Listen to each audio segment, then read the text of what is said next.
ça Ouais, le ouais, cours, ouais. Voilà, donc on est le sixième jour de Tishri. Et donc on avait vu donc dans notre épître, en fait on est dans la 20e épître, qu'en fait il y avait en fait dans le processus de la création de l'univers, il y avait en fait deux notions bien distinctes l'une de l'autre. Il y a donc concernant la lumière divine qui crée l'ensemble de tous les mondes, il y a deux actions qui sont menées conjointement. Il y a une première action qui est l'action de ce qu'on appelle la lumière qui entre à l'intérieur des réceptacles. Donc cette lumière-là va s'adapter bien évidemment en fonction de chaque être selon la mesure qui est la sienne, d'accord. Plus un être spirituel va être haut dans la spiritualité, plus il va pouvoir contenir de lumière de Dieu, de lumière divine, et moins il va être important et moins il va pouvoir recevoir. Donc on voit qu'il y a une graduation en fonction de la capacité des créatures et des mondes à recevoir. Cela est donné en fait, donc c'est ce qu'on appelle la lumière qui rentre à l'intérieur, la lumière Memale Kol Almin, traduction veut dire la lumière qui remplit les mondes, d'accord, et donc qui s'introduit dans chaque créature de manière en fait adaptée à ce qu'il est. À l'image, on avait donné l'exemple, vous vous rappelez, du cerveau dans lequel se trouve toute la vitalité du corps.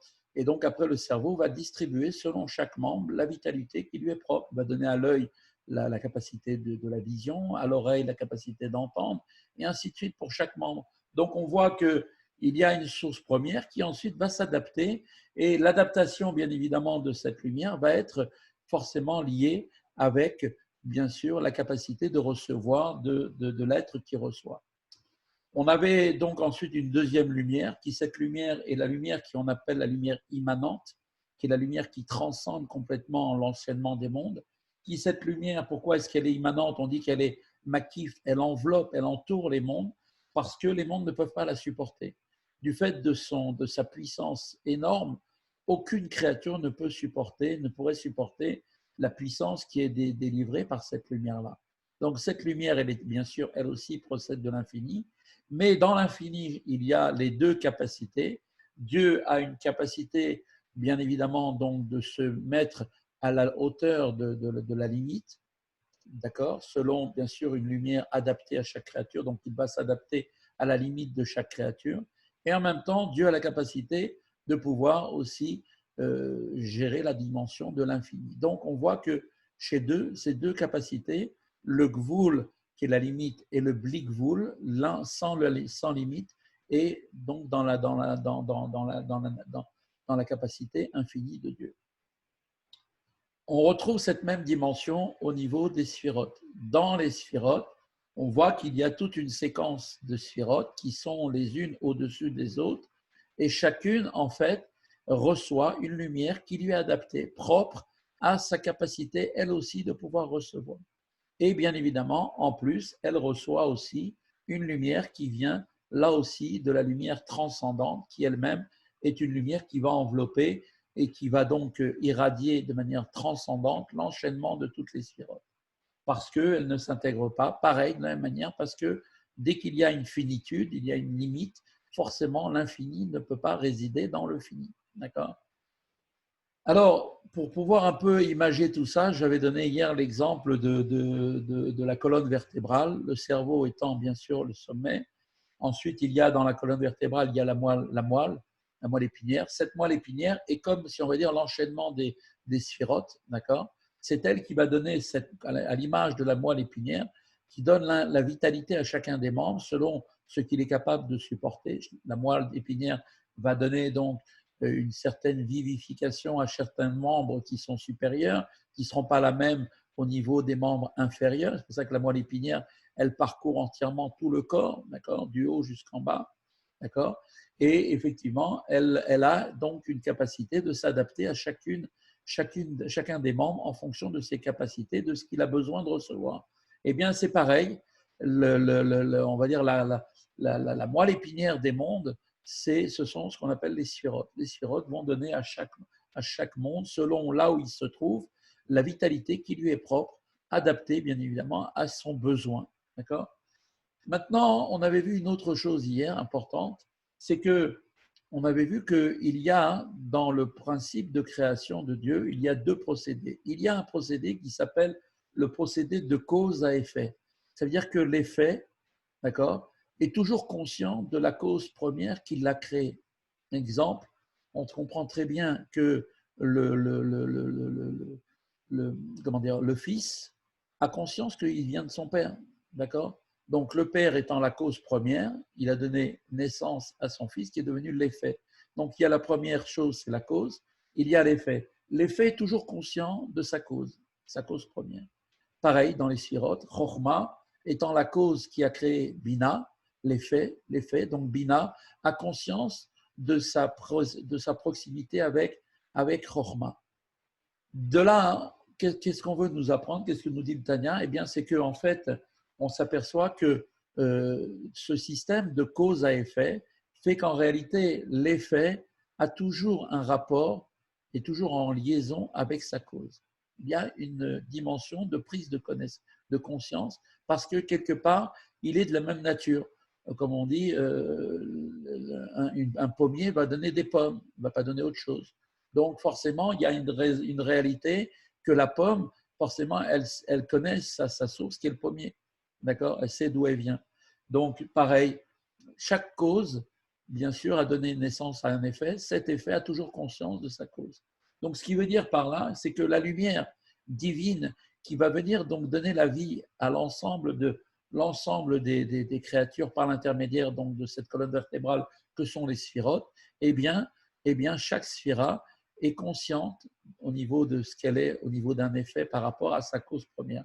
Autrement dit, Bina a conscience que sa cause première, c'est Chochma. D'accord?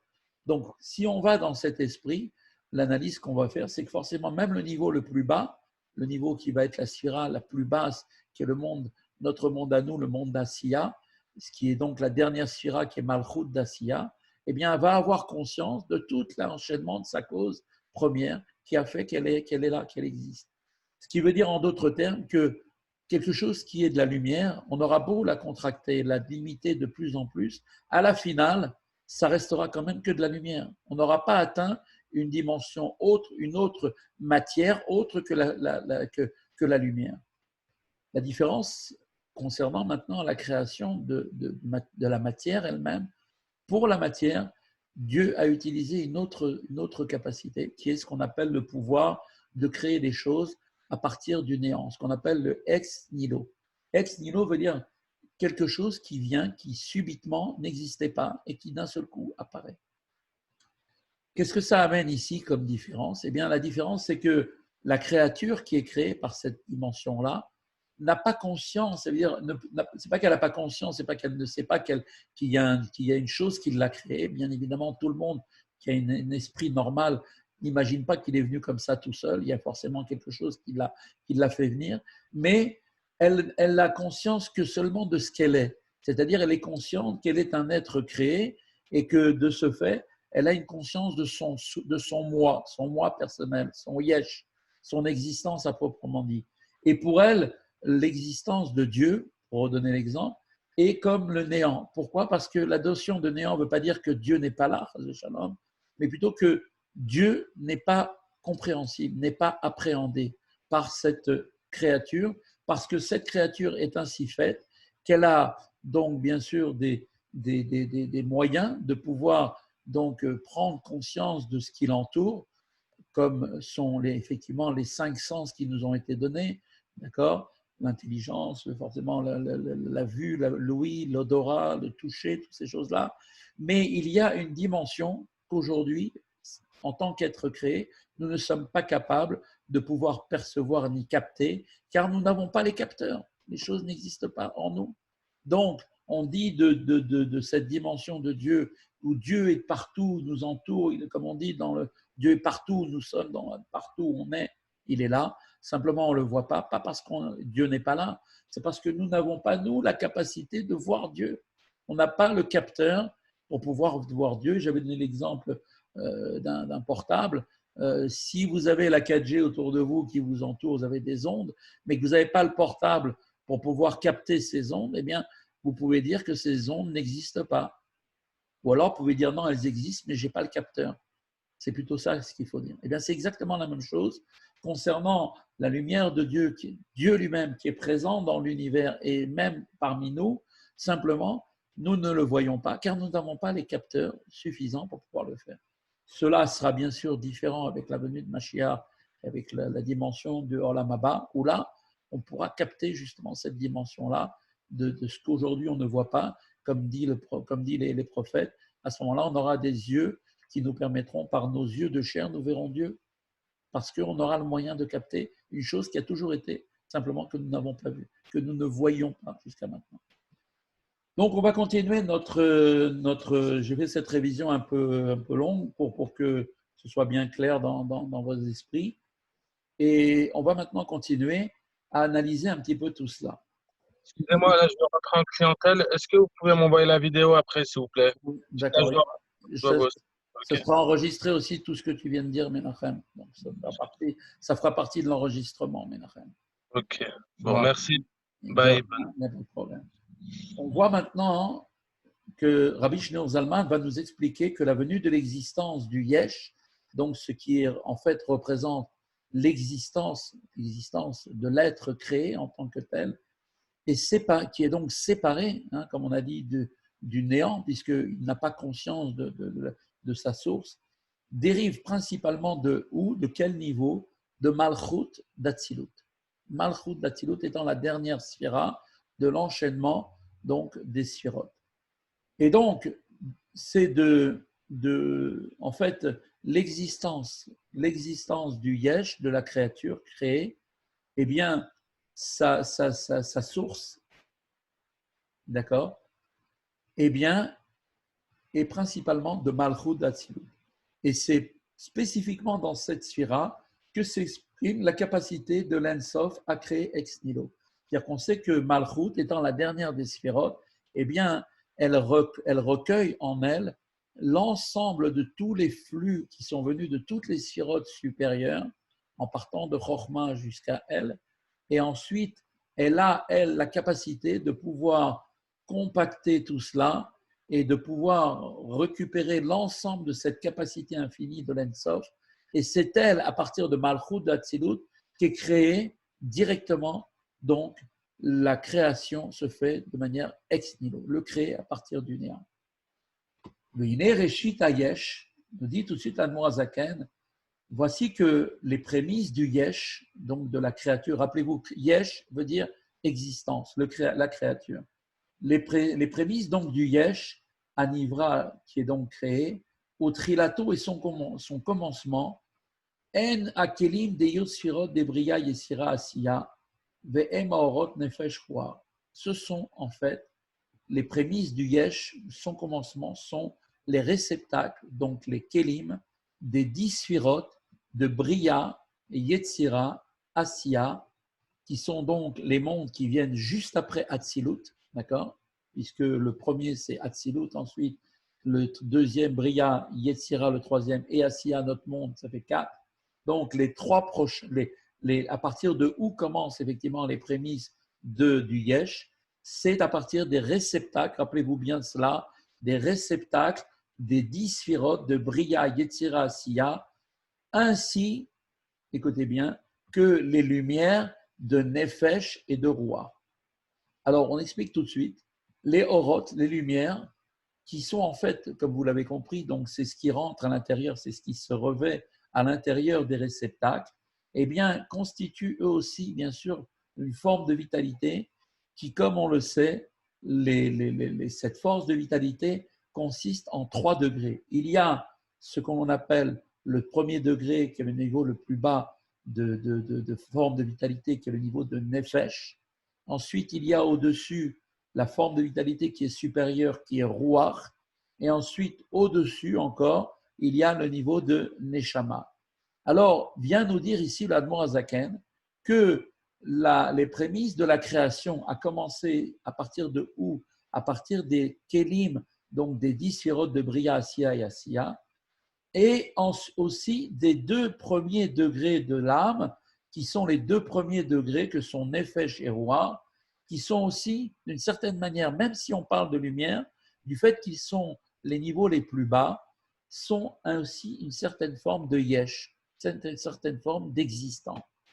Benibra, Beprinat, Neshama, des Yud Sfirot, des Bia, Shio et Lokut, et eux-mêmes, ces deux niveaux de lumière, qui sont des lumières donc de forme de vitalité eux-mêmes, hein, eh bien, constituent en fait le niveau de Nefesh et de Ruach, sont créés à partir de où? Eh bien, de Neshama, du degré de Neshama, qui est donc le troisième degré au-dessus, qui est supérieur à eux, et qui en fait donne effectivement donc cette partie qu'elle a appelée Neshamas, donc la partie donc de lumière qui constitue donc une forme de vitalité, eh bien, va donner naissance aussi à ces deux formes de vitalité qui sont inférieures, que sont Nefesh et Ruach. Et donc, le divin des sphirotes, comme on le sait, à l'image de l'homme, eh bien, effectivement, l'âme, c'est elle qui crée le corps. Bien que le corps, effectivement, vous allez me dire, il est créé à partir du père et de la mère, c'est vrai.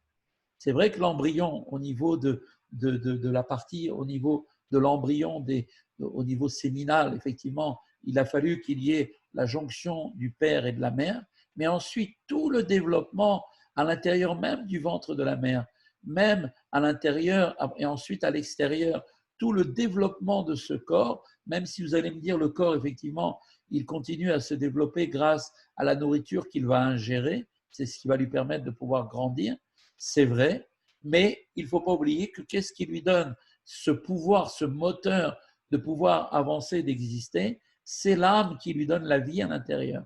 Et donc, il nous dit ici que le degré des sphirotes créés, qui sont des yesh, des véritables réceptacles de ces sphirotes, ainsi que leur nefesh et ruach. Donc, on voit que neshama, le niveau de neshama, qui est le niveau de la lumière donc divine, qui donne donc la vitalité, donne l'existence non seulement après avec chaque sphira, à chaque sphira, donc à partir du monde de Bria jusqu'au monde de Sia, mais aussi aux deux degrés de Nefesh et de Ruach. Ve'en alamed kelim de malchut d'Atsilut, et ce sont en fait plus précisément ce qu'on appelle les lumières, ces lumières d'Atsilut sont les 30 réceptacles de Malchut d'Atsilut. Alors vous allez me dire comment il y a 30 réceptacles dans Malchut. On a appris jusqu'à maintenant qu'il n'y avait que 10 réceptacles qui correspondent à 10 sphirotes. Donc d'où on sort ce chiffre de 30 uniquement pour Malchut toute seule, Malchut étant elle-même un réceptacle. Donc elle fait partie des 10, donc elle est une valeur de 1. Comment le 1 peut-il devenir 30 réceptacles? Alors, on va essayer d'expliquer ça. En Atsilut, même les Kélim, y compris l'aspect extérieur des Kélim de Malchut, d'Atsilut, sont aussi le divin. Alors j'explique. Il y a dans chaque sphira, contenu en elle, 10 autres sphirotes, les 10 sphirotes. D'accord? C'est-à-dire que dans Malchut, qui est la dernière, par exemple, il va y avoir Chochma de Malchut. Ensuite, il y aura Bina de Malchut, Dahad de Malchut, Chesed de Malchut, Gvura de Malchut, et ainsi de suite jusqu'à Malchut de Malchut. Donc, on trouve bien que non pas un seul Kéli est créé dans Malchut, mais 10 Kéli. Maintenant, ce Kéli de Malchut, qui est dans Malchut, qui est au nombre de 10, puisqu'il englobe en même temps, il inclut les autres niveaux aussi en lui, eh bien, chacun de ces Kéli est compris en fait de 3 formes de Kéli. Il y a ce qui s'appelle la forme du Kéli tel qu'il est à l'extérieur. De la même façon, prenez l'exemple d'un verre, un verre. Un verre, il y a une paroi qui est à l'extérieur. Oui. De la même manière, il y a une paroi qui est à l'intérieur du verre, là où se trouve le contenu. Oui. Et il y a l'épaisseur du verre lui-même. Ça fait 3 choses. Donc, quand on regarde un Kéli, un réceptacle, on doit prendre considération de ces 3 dimensions, ce qu'on appelle la partie extérieure du Kéli, ce qui est la partie intérieure du Kéli et ce qui est aussi la partie du Kéli lui-même. Donc, le Kéli lui-même est formé donc, de 3 réceptacles à chaque fois. Donc, 3 fois 10, ça nous donne bien effectivement 30. 30 Kélim dans Malchut elle-même. Et donc, c'est ce que nous dit en Atsilut, même les Kélim, y compris l'aspect extérieur des Kélim de Malchut d'Atsilut, sont le divin. C'est-à-dire, c'est divin. Même si pour nous, on parle de Kélim, on a l'impression qu'on parle de choses comme un verre, ça n'a rien à voir. On ne parle pas d'une chose matérielle ici. On parle de sphiroth. Et les sphiroth, dans Hatzilut, sont appelées le divin. Donc, elles sont le divin. C'est l'aspect extérieur des Kélim de Malchut, qui, écoutez bien, c'est cet aspect extérieur de Malchut qui se revêt des mondes de Bria, Yetzira, Asiya, pour devenir à eux, écoutez bien, leur neshama et leur vitalité. Donc la neshama et la vitalité de chacun des mondes de Bria, Yetzira et Asiya provient d'où? Eh bien, il provient ni plus ni moins de la partie extérieure de Malchut, du Keli, donc la partie extérieure de Malchut. Chacun d'eux, comme on le sait, chacun d'entre eux de ces mondes consiste en 3 degrés, un degré qui est intérieur, comme on l'a dit, le degré intermédiaire, oui, et le degré extérieur. Donc intérieur, intermédiaire et extérieur. Rappelez-vous l'idée de cette image du verre. Donc il y a l'intérieur du verre qui représente la partie où se trouve le contenu. Il y a le verre lui-même, la paroi du verre qui représente l'intermédiaire. Et il y a l'extérieur qui représente la partie extérieure de cette paroi. Ce qui fait donc, à la finale, 30 au total. Donc maintenant, qu'est-ce qu'on vient de dire en résumé? Que dans Malchut d'Atzilut, il y a donc en elle-même 30 kelim, qui ces 30 kelim sont les parties, donc chaque fois, Malchut est composée de 10, d'accord, puisqu'elle intègre en elle les 10 sphirotes qui sont au-dessus, de Chokhmah jusqu'à Malchut, Malchut de Malchut, depuis Chokhmah de Malchut jusqu'à Malchut de Malchut, on a 10, et chacun des 10 est fait d'une partie donc, qui est donc intérieure, d'un kéli qui est intérieur, un kéli qui est intermédiaire et un kéli qui est extérieur. Ce qui font donc au total 30. Et qu'est-ce que nous dit ici, qu'est-ce qu'on nous explique ici? C'est que l'aspect extérieur, uniquement l'aspect extérieur des kélim de Malchut, qui se revêt des mondes de Bria et Asiya, Yetzira et Asiya, devient pour eux leur neshama et leur vitalité. D'accord? Il en est exactement de même en Atzilut. Le yesh émané dérive de l'aspect extérieur des kelim d'Atzilut. Donc, rappelez-vous, le monde d'Atzilut, on avait dit, c'est le monde le plus spirituel, le plus proche de la divinité, puisque Atzilut veut dire à côté aussi. Etzel en hébreu, ça veut dire à côté. Ça vient du mot Atzilut. Mais Atzilut veut dire aussi l'émanation. L'émanation, quand une chaleur émane d'un radiateur, c'est qu'on n'est pas loin du radiateur. Donc l'émanation est forcément proche de l'émaneur. D'accord? Oui. Donc cette émanation, ce monde de Hatzilut, étant très proche, effectivement, il n'y a pas à ce stade-là d'autre existence, mais le fait que maintenant il s'agit d'un monde, donc de par la définition de l'appellation qu'on lui donne étant un monde, il est forcément lui-même aussi une certaine forme, une création à part entière, donc forcément limité. Donc il a aussi d'une certaine manière, même s'il est très proche, au point où on dit il est Etzel, il est à côté, même si on va dire qu'il est une émanation de l'émanateur étant très proche, malgré tout, il a en lui un yesh, qui est donc un yesh émané, qui dérive lui aussi de l'aspect extérieur des kelim d'Atsilut. Et donc il provient de où? De l'aspect extérieur des kelim, des 10 sphirotes d'Atsilut, Shen et Lokut, qui sont le divin. Comme on l'a dit, Dieu et les kelim, au niveau d'Atsilut, sont le divin, sont un. Et qui sont aussi appelés, écoutez bien, Echalot d'Atsilut, qui sont aussi le divin, d'accord, qui sont donc les 10 sphirotes d'Atsilut, qui sont le divin, et sont créés dans Atsilut, ce qu'on appelle les palais, les Echalot, les palais, d'accord. À la différence des Kélim et des Sphirot, dont sont revêtus les Orot, donc rappelez-vous bien, les Kélim et les Sphirot sont revêtus de lumière, eh bien, les Echalot, eux, les palais, ce qu'on appelle les palais dans chaque monde, sont l'aspect extérieur du monde d'Atsilut. D'accord? Bon, tout ça, c'est tout nouveau. ça demande d'être effectivement réfléchi, mais vous allez voir que petit à petit, ça va se décanter. Eh bien, qu'y a-t-il dans ces palais, qui sont donc la partie extérieure du monde d'Atsilut? Il nous dit, chez Mitla Beshen Be'en Bechinat Igulim de Yud Sfirot, eh bien, dans ces palais sont revêtus la catégorie des ce qu'on appelle les Igulim des 10 Sfirot.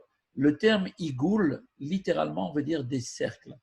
À quoi fait-il référence, cette dimension de cercle? Elle fait référence au mode d'influence, qui est un mode d'influence qui enveloppe, qui transcende, puisque vous savez très bien qu'un cercle, quelque chose qui par nature est autour, c'est quelque chose qui va encercler quelque chose. D'accord? Donc quand une chose enveloppe et en transcende, eh bien, elle l'entoure entièrement. Donc elle transcende. Ce sont en fait des sphirotes qui n'illuminent pas d'une manière intérieure ou bien immanente. Le mode d'influence intérieure fait que l'objet ressemble à la force vitale qui l'anime. Dans le cas d'un mode d'influence transcendant que l'on appelle ici Goulim, l'objet animé peut se percevoir comme un yesh et à tout le moins comme un yesh un yesh qui est émané. Donc il veut nous apprendre ici aussi une notion, c'est que dans les mondes, les sphirotes sont en fait dans un processus qui est un processus, comme on l'avait dit, de cause à effet. Vous vous rappelez? Donc Chokhmah donne naissance à Bina, qui Bina va donner Da'at, et ainsi de suite. On est dans une formule qui s'appelle la lumière qui est mémalée, la lumière qui va de haut vers le bas. On est dans une forme comme dans une forme d'émanation de la lumière de Dieu qui va apparaître dans une sorte comme une colonne, d'accord, du haut vers le bas. Okay. Mais il existe aussi d'autres manières de Dieu, comme on a dit, une manière qui est transcendante, qui en fait entoure les mondes, parce qu'elle est tellement haute qu'elle ne peut pas être reçue ni comprise par les mondes, par les créatures. Et donc cette partie-là s'appelle ce qu'on appelle les igulim, les cercles. L'objet inanimé peut se percevoir comme à ce moment-là un yesh, et à ce moment-là, c'est ce qui donne pour la créature qui est créée l'impression qu'il existe, qu'il est une existence à part entière, tout en ayant, si on peut dire, une non-appréhension de ce qui l'entoure, de ce qui est au-dessus de lui. Il nous dit là-bas, Vegam gufot amalachim d'atzilut, shem beprinat yesh. Il nous dit tout de suite, l'Admorazaken, eh bien que aussi les corps d'atzilut, les corps d'atzilut qui sont d'un degré de yesh, sont créés par l'aspect extérieur des kilim des sphirotes d'atzilut. Que Moshe Katouf, comme il est marqué, Umelachav Yassim Teila, ainsi qu'il est dit dans Job, et dans ses anges, il constate des défaillances.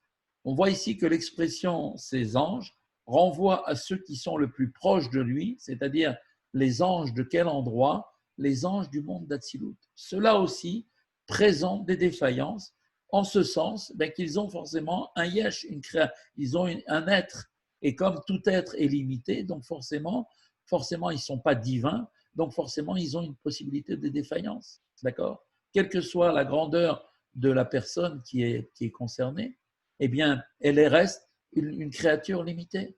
D'accord? Et donc, c'est de cela que veut nous expliquer Job, que dans les anges, il voit des défaillances. Dans ces anges, ça veut dire les anges qui sont le plus proches, tels qu'ils sont à côté du monde de l'émanation, puisque l'émanation étant très proche de l'émaneur, d'accord? Eh bien, ces anges-là ils constatent des défaillances. Pourquoi? Parce que ce sont des êtres peut-être très très hauts spirituellement, puisqu'ils sont dans le monde d'Atsilut, mais ils n'ont pas la perfection totale. Pourquoi? Parce qu'ils ne sont pas des êtres imparfaits, ils ne sont pas des êtres parfaits. Pourquoi? Parce qu'ils sont des êtres créés. Et étant des êtres créés, donc forcément limités, et donc la limite apporte cette notion d'imperfection.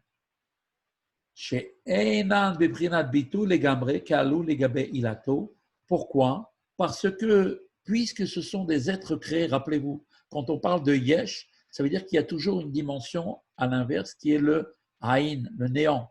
D'accord?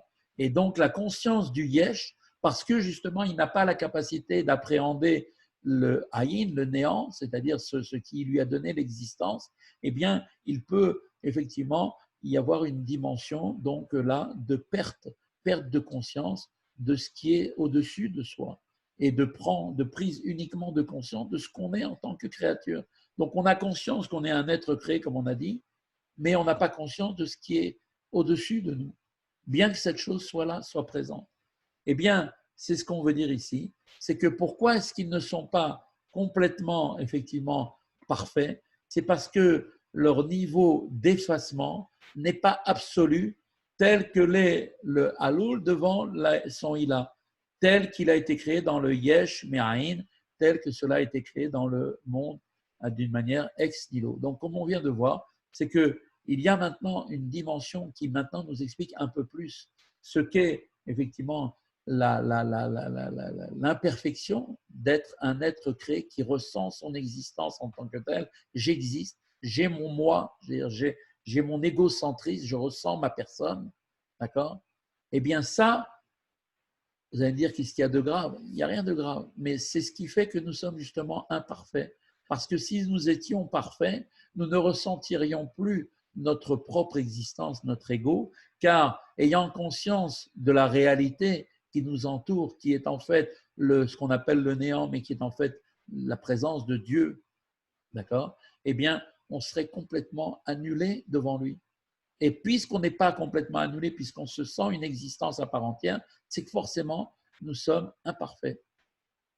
Donc ici, on nous a montré une analyse supérieure, une nouvelle analyse qui vient nous montrer qu'effectivement, donc maintenant, il y a donc deux procédés, deux systèmes. Le système qu'on a dit tout à l'heure de la lumière qui procède de ce qu'on appelle la lumière qui va d'un niveau à l'autre, qui est ce qu'on appelle la lumière mémalée, qui est donc la lumière qui donc s'introduit à l'intérieur de chaque monde à travers les sphirotes.